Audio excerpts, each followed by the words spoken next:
next panel is on 2020, is the world ready for this game changer? So Michalis will be taking us through. We have a great panel. Thank you to the previous panelists for opening this session. Michalis, big favor, we need to stay within time. So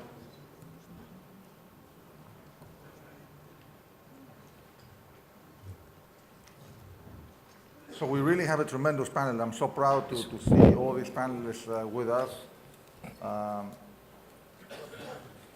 Michalis, take over, and please keep the time. We have everybody.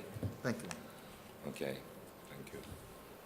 Good morning, ladies and gentlemen, from me. Thank you, Nicholas, for putting again a great effort going forward. 2020 is the magic year, I can say. Is the industry prepared for this game changer?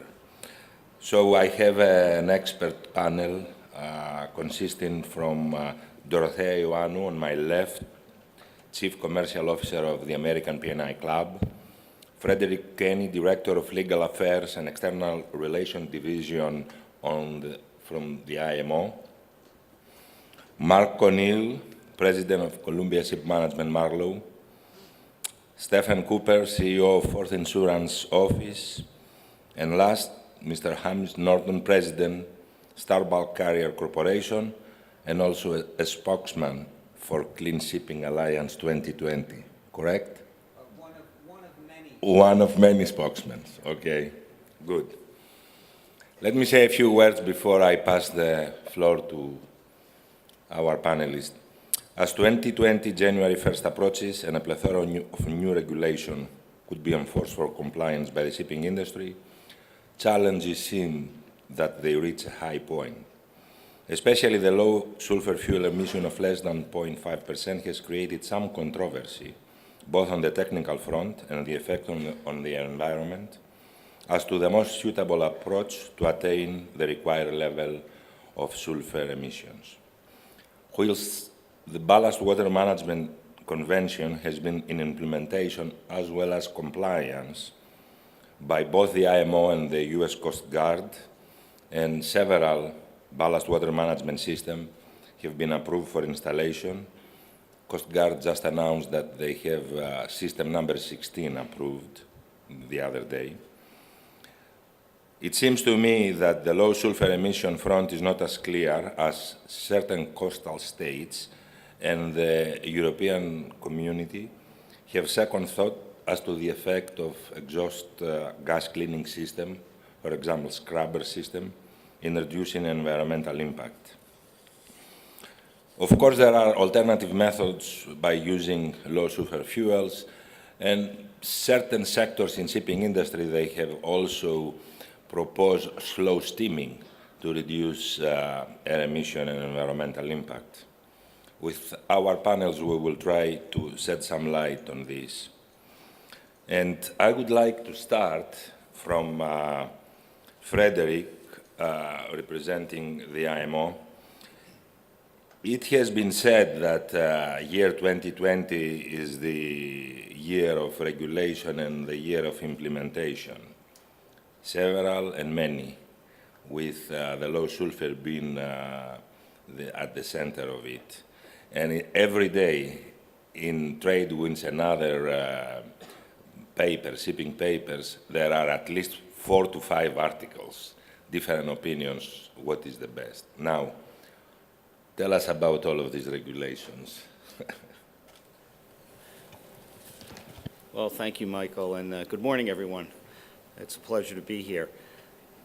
I think you're absolutely correct that the latter half of 2019 and the year of 2020 really is going to be a momentous year for the industry in terms of compliance and implementation of IMO regulations. And as you alluded to, it's not just the sulfur cap. It is the implementation of the Ballast Water Convention, which the amendments to the Ballast Water Convention go into force in October of 2019. It's the single window regulations out of the Facilitation Convention that come into effect this fall.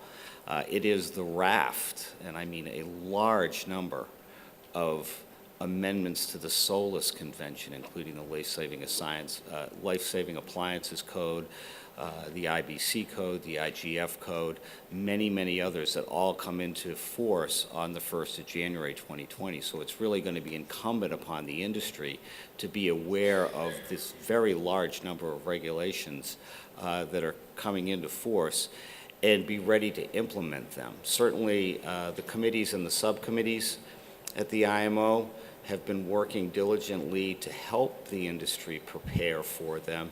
The Pollution Prevention and Response Subcommittee is actually meeting as we speak. I was hoping I could give you a few more concrete results, and I just looked before I got on to the stage here to see if they had issued their draft report. Unfortunately, they haven't yet. But when you look at, for example, the work that's going on, looking at the guidelines for exhaust gas cleaning systems or scrubbers, if you look at the guidelines for the implementation of 2020, I think there are a lot of tools that are being prepared by the IMO to help the industry implement. The challenge now is going to be to get all that done in the time available. And I'll stop there. Well, good, but I just received from the Liberian representative at IMO a very brief summary on the ongoing meeting, a few points, so if I may share with you. MARPOL Annex 6 has been amended to require ships to have a sampling point for in-use fuel oil sampling and one for on-board fuel oil sampling. And is the annex, the Appendix 6 of MARPOL Annex 6 has been amended to include procedures for sampling in-use fuel oils in lab offshore. We have been successful in putting additional pressure on suppliers, providing compliant fuel, including random sampling by port state control authorities. What we are unable to agree is what should the ship do with any excess non-compliant fuel that it has at the end of the voyage after it tried to procure compliant fuel but could not. We propose Liberia means that it consumes the fuel outside 200 nautical miles from land, but not much support, so this will go to MEPC 74. Regarding scrubber discharged water, it was proposed that additional study be made regarding the effects of wash water to the human health and environment. This is just a little parenthesis of what is going on. Liberia is active participants in the IMO, and we believe that IMO is the proper body for international regulation in shipping versus national or local regulation, and because of this, we try to be as active as possible. Now, the introduction was good, but we do have regulation like the data collection system, MRV. Any effort from your side to discuss with European community harmonization of both? Why do we need similar to different approaches on a similar issue? Well, certainly we do communicate very closely with the Commission, and I think under the Secretary General's leadership, the relationship between the IMO and the Commission has grown considerably. With respect to the comparison between the IMO data collection system and the EU MRV regulations, I don't think there is any movement towards amending the IMO data collection system. However, the EU has proposed some amendments to the MRV to bring it closer to the IMO DTS. Does it bring it all the way there? No. I think we're going to have, this is one of these where we're going to have to watch this space, because certainly a dual reporting requirement on ships is not something that anyone wants, and the IMO position has always been that uniform global standards is the proper way to go. So the more we can work to harmonize those regulations, and the more that the Commission regulations can move towards the IMO regulations, the better. And that theory and that concept also applies across the board. You mentioned the ballast water regulations of the United States as compared to the IMO Ballast Water Convention. the ultimate goal would be have one set of rules for the industry globally. Thank you. Of course, the panelists feel free if you would like to add something to this type of question before I come to you with a direct question. But Frederick, one last thing. From the IMO perspective, on this 2020, will be exhaust gas cleaning system, will be low sulfur fuel? Have you considered slow steaming as an alternative for reducing the environmental impact of shipping? Is there any preference from the IMO perspective? Well, I think from the Secretariat's perspective, there's no preference. It's going to be up to the member states. You know, you mentioned, and one thing I would correct is that the PPR subcommittee can't approve any amendments to MARPOL. That has to be done by the MEPC. So nothing actually has been decided yet. But with respect to the guidelines for exhaust gas cleaning systems, some very interesting studies by some of the member states. Germany is one that has a very good study of the content of the wastewater discharges from both open loop and closed loop systems. And I think that is going to lead to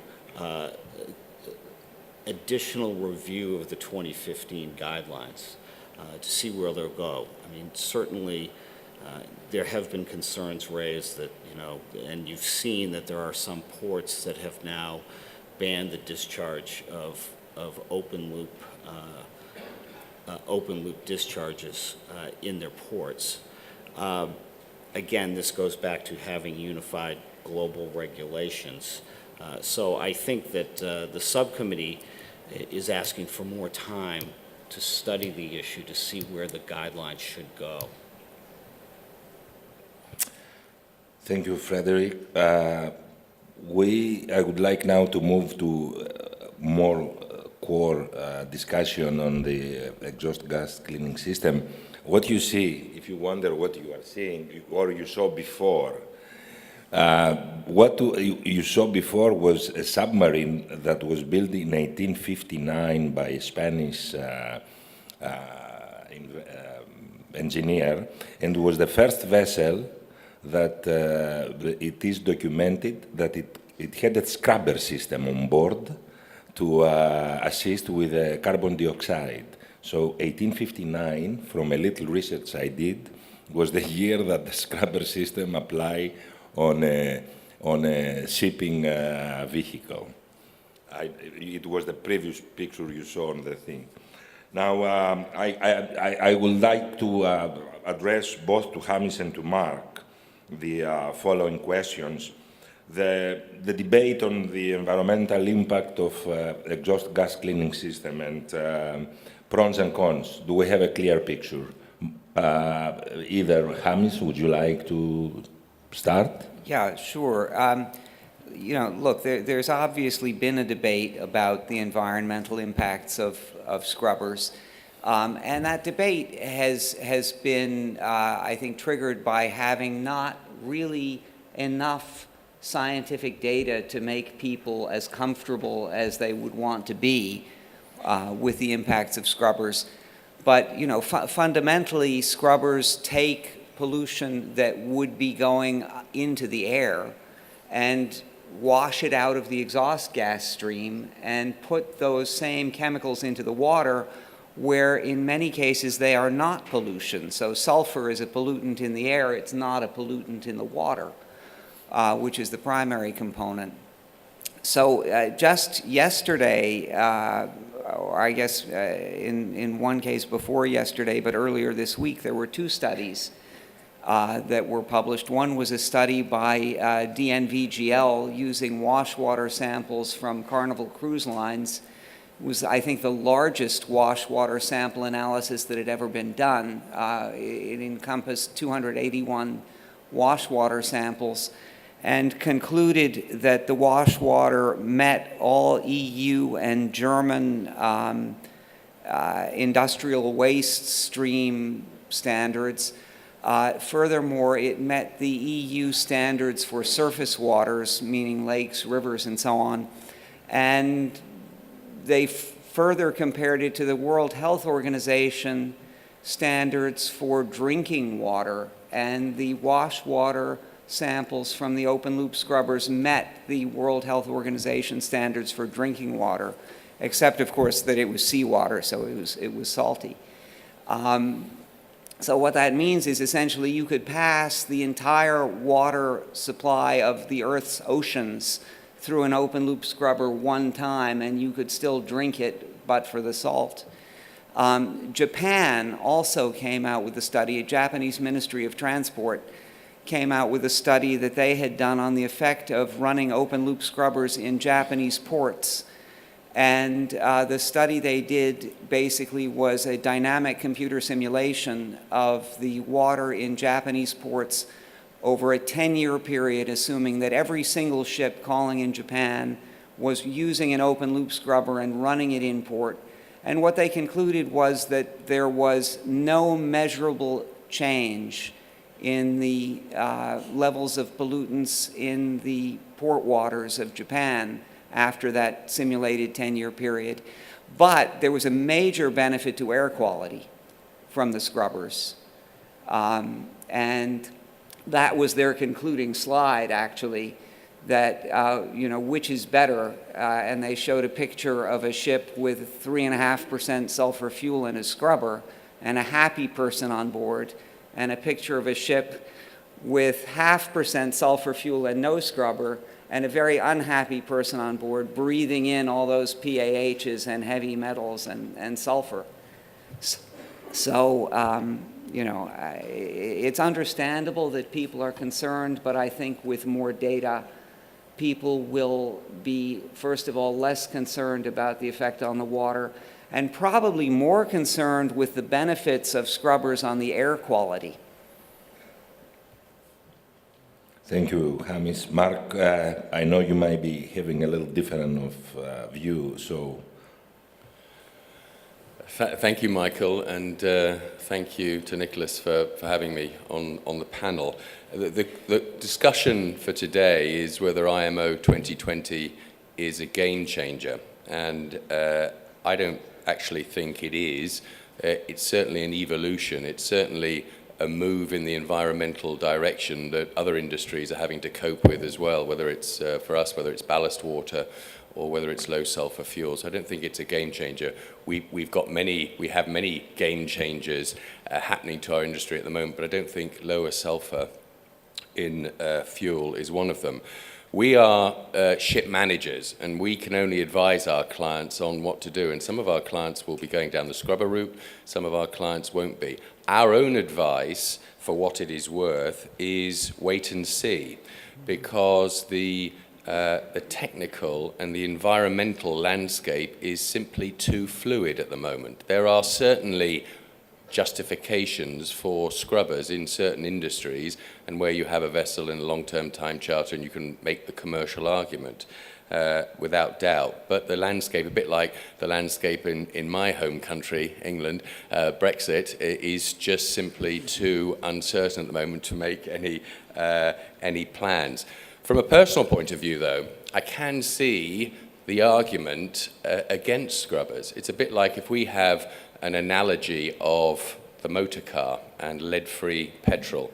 Can you imagine the motor car industry persuading the environmental lobby at the time lead-free petrol was coming in that it's okay to take the lead out of the petrol that we were using before and either pump it into the air if that were possible, or leave it on the walkway as the car drives past? It simply would not pass the environmental sniff test.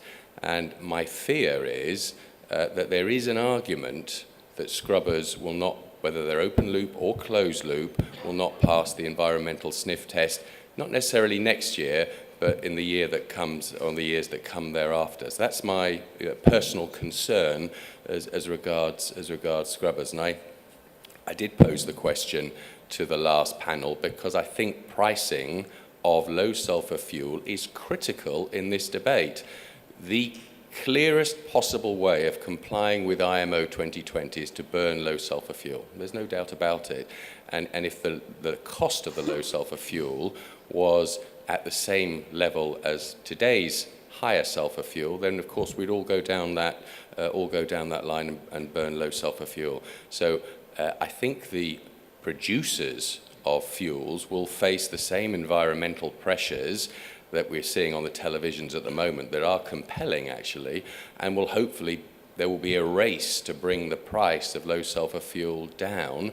Or there is an argument, as I said in my question to the last panel, that they will be seen to be potentially profiteering from the situation. And let's face it, like many companies today, the producers are servants of the stock markets, and the environmental lobby is extremely important in stock price. So I personally believe there's a strong argument that the producers will, in the same way that lead-free petrol is now and was pretty much immediately cheaper than the leaded petrol or the other fuels available, I think low sulfur fuel will become as cheap as the present sulfur fuels that we're seeing on the market in a very short space of time.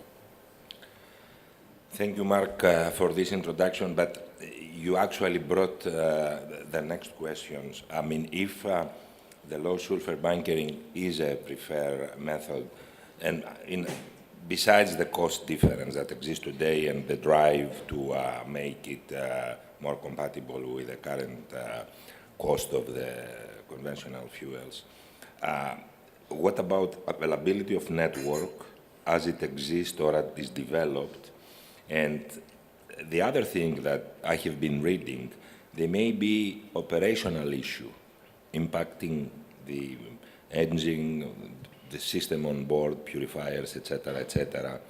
So if you have a comment on that, please offer it. And then Mark, after Mark, I would like Hamish to also give us his input on the same question. I think our Mel on the last panel, and it's a comment I think that probably applies for other producers, said that there was, inverted commas, plenty. There would be plenty of low sulfur fuel available to the market. Of course, there will be differentiation between different regions of the world as to the different chemical components of that low sulfur fuel, but there will be plenty of low sulfur fuel. If there is plenty of low sulfur fuel and it ticks firmly the environmental box, then why should it be more expensive than the higher sulfur fuel of today? So I think there will be plenty of fuel. I think the challenge will be non-low sulfur fuel or high sulfur fuel, the availability of high sulfur fuel. That might be a challenge as the producers switch to low sulfur fuel. What was extremely interesting is something that we've been focusing on was your second question, Michael, which was fuel management on board, because that is going to be a challenge, and that's one of the reasons why we went down the route of our performance optimization control room at Columbia Shipmanagement, because monitoring fuels and monitoring switchover between vessels of different types of fuels and avoiding compatibility issues is going to be key. And I can see, being an ex-lawyer myself, I can see all the lawyers in the audience rubbing their hands in glee with all the potential claims that will be coming up with incompatibility of fuels and potential vessel breakdown in the future. But that's something that everyone really has to focus on. I think that was brought out really well in the last panel. I just wanted to actually add on there, being from the P&I side of things, that's obviously going to be a big concern from the insurance perspective, and concentrating on the human element, because I think no matter which choice, no matter which way you go, there's going to be serious growing pains, and the stress and the emphasis has to be definitely on whatever choice you go forward with, to have a plan, but to ensure training and education. And that goes both on the seafarer side, it's going to have a greater burden on them, and also on the shore side, and making sure exactly what was mentioned earlier in the earlier panel by ExxonMobil, that that is going to be key.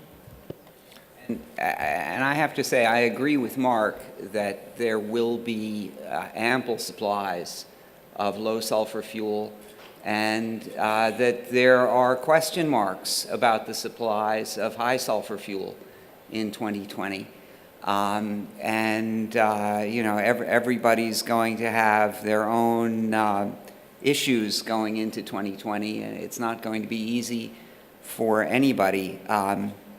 But our motivation for equipping our fleet with scrubbers was that once we determined that scrubbers worked and were environmental, frankly, in our view, probably the single most environmentally friendly thing you can do with heavy fuel oil, we chose to hedge our exposure to changing fuel prices by putting the scrubber in. That allows us to burn either sort of fuel. But in terms of environmental impact of open-loop scrubbers, remember that the alternative to burning heavy fuel oil in a scrubber is either burning it in a third world country that uses it for power production, presumably without a scrubber, or refining it. And refining it does not come free. Refining it wastes at least 10% and up to 25% of the fuel that just goes into excess CO2 emissions with no economic productivity associated with those CO2 emissions, except for a small amount of low sulfur fuel that comes out of refining a large amount of high sulfur fuel. Anyway. Thank you. Steve, would you like to add anything? Because I'm going to move on a couple of questions on insurance since Dorothea opened it. On both systems, the ballast management system and the low fuel regulation, is there a view both on the hull and machinery and the P&I sector from the insurance, the issues you expect, the cover, to what extent the cover, the crew may be a critical link because the crew will be asked to operate a ballast water management system, and we have seen already as a flag issues with water ballast management system on board. And what about either scrubber or even low fuel that they might have implication in the fuel management, as Mark said? Dorothea and Steve, both. Michael, if I might make reference to your opening remarks, I think you commented on the volume that has been written about this debate, and I think most of what has been written has centered around the economic response to regulations from an operational standpoint. But I think there is one factor about which there is no argument and debate. The greatest byproduct of regulation will be non-compliance. And with non-compliance, there are associated management liabilities which really have not gotten the attention that we think they do deserve. And we think that it is timely for owners and managers to sit down with counsel, with internal and external risk advisors to review how the approaching regulation will have interplay and impact their insurance programs, and particularly management liability, which has been overlooked. And it's not simply a case of seeing whether there is a presence or absence of pollution coverage. It's actually more complex than that. So we think that owners and managers need to consider whether, obviously, on a primary basis, management liability coverage and protections will be present where there is direct and verifiable evidence of pollution, but also to see whether insurance will respond to allegations of failure to comply with regulation.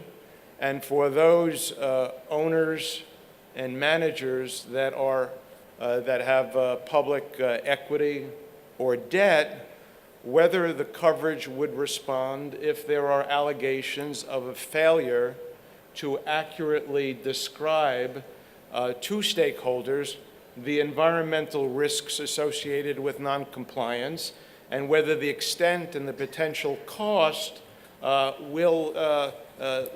been provided to those that are investing in your company. So it is very necessary for owners and managers to learn how their pollution exclusions will apply and how their pollution coverage will apply. And here, the focus needs not to be limits and retentions, but rather wording. It's a time for wording technicians to look at your coverages to see how the definitions will respond and potentially if they can be enhanced. Unfortunately, I can't give you any quick answers because the lack of uniformity in coverages and exclusions is such that, in effect, most policies in their final and complete form are bespoke and need to be looked at individually. But again, we think that this has been overlooked and it does deserve certainly more focus. Yeah, I would take it back into the ship insurance, especially related to P&I, which is where I am, I guess, have my expertise. And I would like to emphasize here that as far as P&I clubs are concerned, bunker disputes and casualties resulting from bunker problems are things that the clubs have been handling since the beginning of time. So this doesn't change that. IMO 2020 does not change that from a P&I club perspective. What we've seen historically, though, is that these types of claims it's the level and the significance of these types of liabilities in terms of P&I, third party, have always been historically low. What we think is going to happen, though, is because, like I said before, there are going to be growing pains, and there's going to be a lot of emphasis on the implementation plan and the training and the education. We think that the potential for that scale will become magnified. So we think that what we're going to definitely see is an increase on the legal disputes related to a lot of aspects in terms of responsibility for, not compliance as compliance, but in the details in terms of responsibility for supplying. It's going to depend on the type of contract you have. There's going to be more disputes related to bunker suppliers. You're going to have to start planning from now and hire a lawyer, as Mark was referring to before, to review all of your contracts. I know that there are recommended contract clauses out there, but they don't meet every single need. So you need to do a risk assessment. And this is the way the P&I clubs approach every type of liability, especially when most of the types of liabilities are basically influenced by the human element. You have to do a risk assessment. In this particular situation, in this particular instance, actually the IMO even has issued a template that will provide a guideline for implementation, which in effect is a risk assessment. But you have to make sure that you are definitely putting in all the factors that relates to your specific operation, your specific type of trade, your specific requirements. So for the P&I clubs, I mean, we have to remember that I know that there's a lot of talk out there, there are a lot of articles out there about how unseaworthiness, this is going to create a big issue for unseaworthiness. Well, unseaworthiness has always been an issue. It's always going to be an issue. From the P&I perspective, we have to remember that unseaworthiness simply by itself as a state doesn't take you out of cover. It also doesn't even always deprive you of your defenses under statute. So it's going to depend on the nature and the timing and how the unseaworthiness arises. So we're going to be looking at everything on a case-by-case basis. So like, for example, if you have casualties that may be attributable to mistakes, real mistakes, that's different than a casualty that results from having done nothing to prepare yourself. So the one doesn't necessarily take you out of cover, the other one probably will. Then again, the P&I clubs also have a catch-all and a kind of a savior clause where basically the ship owners have the right to judge their peers, and there's an omnibus clause for claims, and you would always have the right, if the managers or if the standard cover is not available, to take it to your peers, make your case, and let them decide. Thank you. Thank you, Dorothea. As we are about to conclude this session, I would like just a very brief statement from everyone. Usually I try to give a general question. Why the industries, being air, sea, land, put together a holistic approach to reducing and saving the environment. Like, as Mark mentioned, when we have the change from leaded to unleaded gas for the cars, that of course had an impact positive. Aircraft industry is having. Now we have all of this debate on the pollution emissions from shipping industry, etc. But why all of these bodies? The world. The world is nothing. It's just to put together a holistic approach, identify all the sources of pollution in air, in sea, and on land, and try to offer some type of long-term, not the 2050, which is the zero, and then we need to see if LNGs or other fuels or electric ships or electric cars or electric airplanes or whatever will come. But I think this is the way to go. I mean, so let's start from very brief. I think in a perfect world, that is the way to go. I think you're asking a question that relates more to human nature than to anything else. I mean, coming from the United States, if you look at regulation there's lots of aspects of regulation that differ from state to state, and we're all in the same country. So I think it's really, unfortunately, an issue of just human nature. I think that everybody wants to do that, but everybody thinks that their approach is the best approach. Fred. Well, you could look at this on a macro level or a micro level. And on the micro level, for example, if you look at the global MTCC network project that is funded by the EU and being implemented by the IMO, which is a series of centers that have been constructed or initiated around the world. For example, the MTCC in the Pacific is doing an amazing project where they're reducing not just air emissions from ships, but through the whole ship-port interface. And you're seeing less use of vehicles by more efficient use of ships, by unloading procedures, that sort of thing. So you're getting spillover there that actually has measurable results. On the macro level, when you look at the UNFCCC, the Framework Convention, the Paris Agreement, it doesn't have a lot to commend coordination between the different transport sectors. What ICAO is doing is operating relatively independently from what IMO is doing, and then you don't really have any international UN regulatory bodies for rail and road. But that's something certainly that needs to be looked at in the future. Thank you. Mark?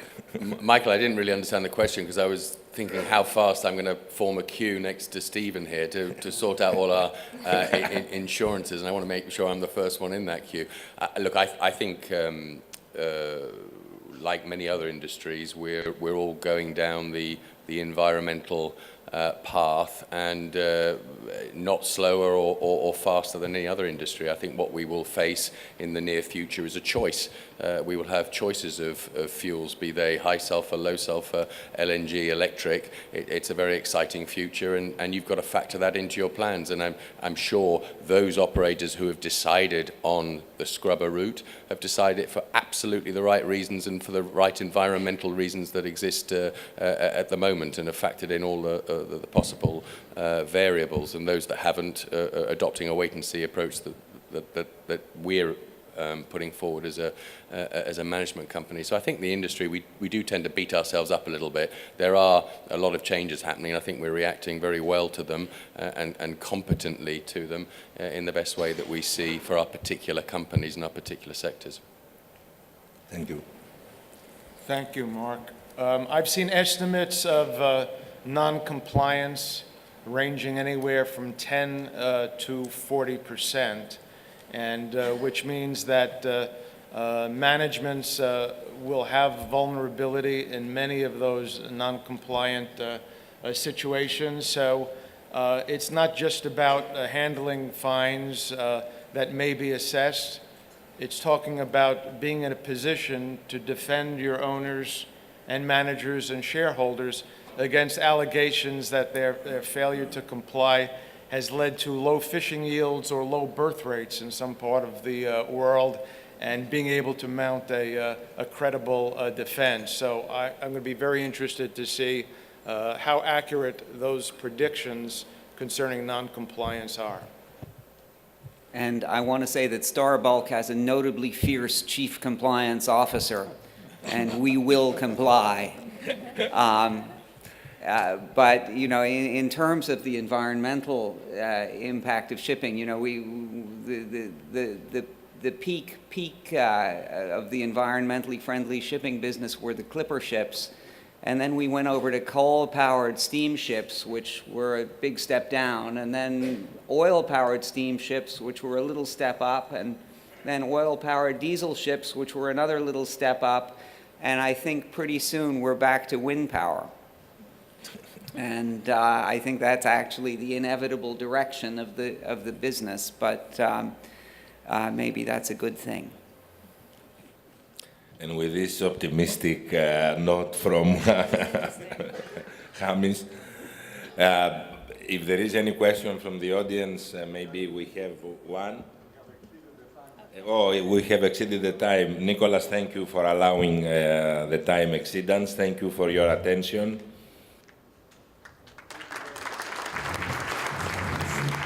Sorry for that, but we have a very packed schedule. So I will thank you. Great panel, dynamite panel, very interesting.